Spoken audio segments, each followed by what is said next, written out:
निरंतर जो न कभी सोता है न कभी ऊँगता है, रात और दिन हम सबकी ओर निहारता रहता है। ऐसा परमेश्वर जो है बड़ा महान है। और जैसे माँ बच्चे को छोटा सा भी ठेस देती है, बच्चा रोता है, माँ दौड़ कर चले आती है। ऐसे हमारा परमेश्वर छोटी छोटी बातों में चला आता है। अगर हम निर्मल में देखेंगे, जब मिस्र के दासत्व में इस्राएली लोग गुलामी में थे, दुहाई दे रहे थे, तो वहाँ लिखता है परमेश्वर उनकी दुहाई को सुनकर स्वर्ग छोड़कर पृथ्वी पर आ गया। ऐसा और कोई परमेश्वर नहीं है प्यारे, एक हमारा ऐसा ही परमेश्वर है। परंतु आज हम उसकी कितना सराहना करते हैं, कितना आदर मान करते हैं, कितना इज्जत देते हैं, कितने उसके भय में रहते हैं और कितने हम उसके मार्ग में हमेशा चलते रहते हैं प्यारे। इस बात को हमें जानने की तो जरूरत है प्यारे।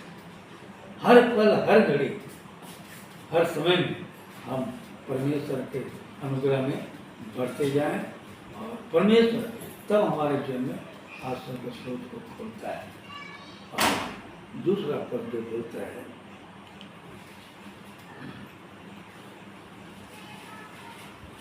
उसका वंश पृथ्वी पर, उसी में क्या कहता है, यहोवा का भय मानता है, वह उसकी आज्ञाओं से अति प्रसन्न होता है। हम जब परमेश्वर का भय मानते हैं, क्योंकि परमेश्वर ने कहा राह में चलते फिरते उठते बैठते सोते जागते खाते पीते अपने परमेश्वर को क्या करो, धन्यवाद दो, उसका भय मानो और उसकी आज्ञाओं से, तब हम जब अति प्रसन्न रहते हैं, तब उसका वंश पृथ्वी पर क्या होगा, पराक्रमी होगा। एक कौम बनी इस्राएली ऐसा था। आज जानते हैं अन्य जाति लोग क्या कहते हैं, पूरा संसार में, एशिया माइनर में मुस्लिम कंट्री ज्यादा है, परंतु सारे संसार में देखा जाए तो इस्राएल मसीह लोग सबसे भरमार हैं। और इस्राएल छोटा कंट्री, एक छोटा कंट्री सारे विश्व को क्या किया है, हिलाकर रख दिया है, क्योंकि वे उसका भय मानते हैं और उसकी आज्ञाओं पर चलते हैं। इसलिए उसका वंश क्या होगा, पृथ्वी पर होता है, पराक्रमी होगा। सीधे लोगों के संतान आशीष पाएगी। एक जबकि सबसे पहले कालेब और यहोशू जब वहाँ पर पहुँचे, और यहोशू से ही पूरा इस्राएल का गोत्र वहाँ पर चला, और यहोशू ही था जो कि उसने सबसे पहले हवाई जहाज का क्या किया, आविष्कार किया, पराक्रमी हुआ। और आज इस्राएल के पास में ऐसे ऐसे युद्ध के स्रोत है जो कि हर कोई उससे डरता है। यह है आशीष परमेश्वर की। और कहते हैं उसके घर में धन संपत्ति रहती है और उसका धर्म सदा बना रहेगा। छोटा कंट्री सोचिए, आज सब खुशहाल है वहाँ पर, और परमेश्वर के लोग, परमेश्वर के जो आज्ञाकारी हैं, उनका भी परिवार परमेश्वर में सदा आनंदित है। चौथा कहता है सीधे लोगों के लिए अंधकार के बीच में ज्योति उदय होती है। जब कभी भी हम समस्याओं से घिर जाते हैं, जब कभी भी परेशानियों से घिर जाते हैं, जब कभी भी अब क्या होगा प्रभु, कैसा होगा, क्या होगा, जब सोचते हैं, उसी समय में हमारे अंधकार भरे जीवन में क्या होता है, ज्योति का प्रकाशन आता है।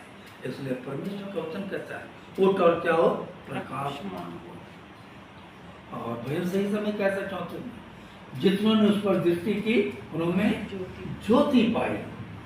हमें दृष्टि करना, हम संसार के लिए समय देते हैं, पर तो क्या परमेश्वर के लिए हमें कितना समय देना चाहिए। आज मैं ऐसा कांटे के यहाँ इसी वचन को रखा था थोड़ा सा, भजन संहिता 50 का, कि क्या हम सही में परमेश्वर में आज हैं कि नहीं। बोलता है वह अनुग्रहकारी, दयावान और धर्मी होता है। जो पुरुष अनुग्रह करता और उधार देता है उसका कल्याण ही होता है। वह न्याय में अपने मुकदमे को जीतेगा, वह तो सदा तक अटल रहेगा। आपके पांव, आपके डर कभी भी उखड़ेंगे नहीं। वचन बोलता है तुम्हारे दाहिने तरफ 10,000 और बाएं तरफ 10 कर देगा, तो भी वही विपत्ति तुझे छूने ना पाएगी। ये परमेश्वर के प्रियजनों के जीवन में ऐसी आशाएं हैं प्यारो।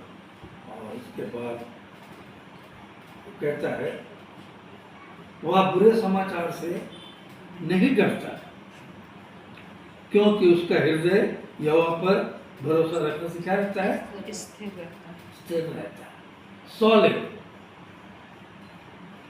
कैसा भी समाचार हो, दाऊद के जीवन को भी हम देखेंगे। बड़ी बड़ी यातनाएं, बड़ी बड़ी तकलीफें यीशु मसीह के चेले लोगों को हर समस्याओं से गुजरना पड़ा, परंतु वो उन्हें कभी भी डरे नहीं, परमेश्वर की संगति में बने रहे और उनके जीवन में परमेश्वर ने एक ऐसे मुकाम को रखा कि वो हर बातों में परमेश्वर के अनुग्रह में आगे बढ़ते गए, क्योंकि उसका हृदय कैसा है? संभला हुआ है, इसलिए वह न डरेगा, वरन अपने शत्रुओं पर दृष्टि करके क्या होगा? संतुष्ट होगा। जाओ तुम्हें जो करना कर लो। आप जिधर से जाओगे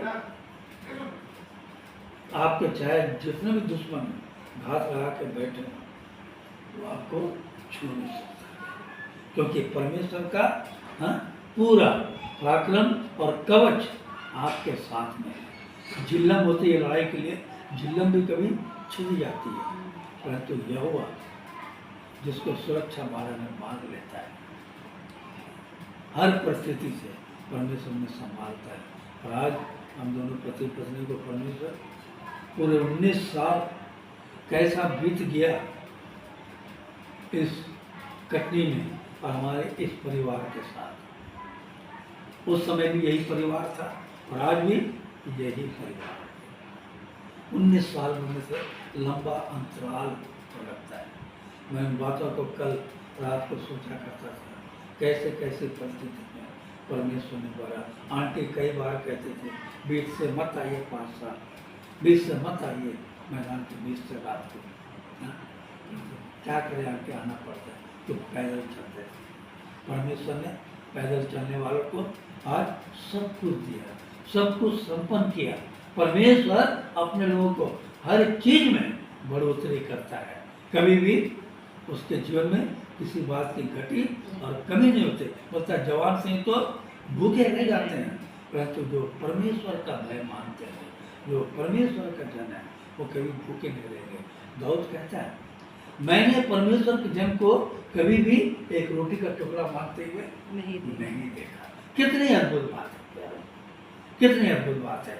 आज इस महंगाई में सोचिए, हमारे परिवार को हर चीज जो हम मांगते हैं परमेश्वर में दे रहा है, खा रहे हैं, हम परमेश्वर में आगे बढ़ रहे हैं।